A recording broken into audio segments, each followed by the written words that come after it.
केंद्रानं कर्नाटकातील कळसा आणि भांडुरा या म्हादईच्या उपनद्यांचं पाणी वळवण्याच्या सुधारित सविस्तर प्रकल्प आराखड्याला मंजुरी दिली आहे. त्यामुळे राज्यभरातल्या नागरिकांनी संताप व्यक्त केलाय.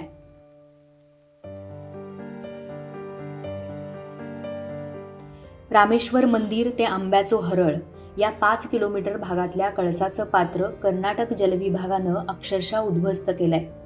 यामुळं कणकुंबी गावाच्या हद्दीतून म्हादईकडे येणारं कळसाचं पात्र कोरडं पडलंय. प्रत्यक्ष स्थितीची पाहणी केली असता अनेक ग्रामस्थांशी संवाद साधला. यावेळी कणकुंबी गावाला कळसा प्रकल्पाचा काहीच उपयोग नसल्याचं समजतंय.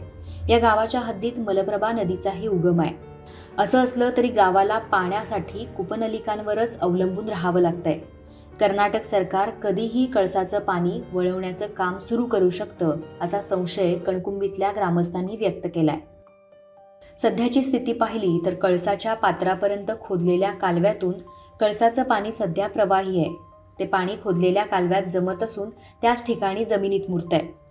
कालव्यात अर्धवट स्थितीत असलेल्या स्वयंचलित लोखंडी दरवाजांपर्यंत पाणी वाहून येत असल्याचं स्पष्टपणे दिसतंय. गोव्याकडे येणारे कळसाचं पात्र मात्र यामुळे सुकलंय. तसंच दरवाजाजवळच्या दक्षिणेच्या बाजूला केलेलं कॉन्क्रिटीकरण खचत चाललंय. विशेष म्हणजे पावसाच्या दिवसात या लोखंडी दरवाजावरूनही पाणी कालव्यामध्ये गेल्याचं स्पष्ट दिसतंय. या लोखंडी दरवाजांकडे कचरा, लाकूड आणि इतर वस्तू अडकलेल्या आहेत. यावरून पावसात पाण्याचा प्रवाह किती गतिमान असेल याचा अंदाज आपल्याला काढता येतो.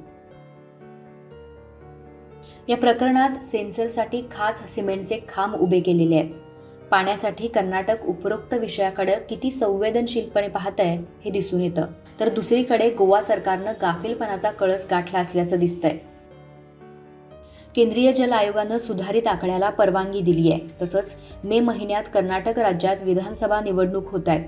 तिथं सत्ताधारी भारतीय जनता पक्षाविरोधात लोकांमध्ये नाराजी आहे.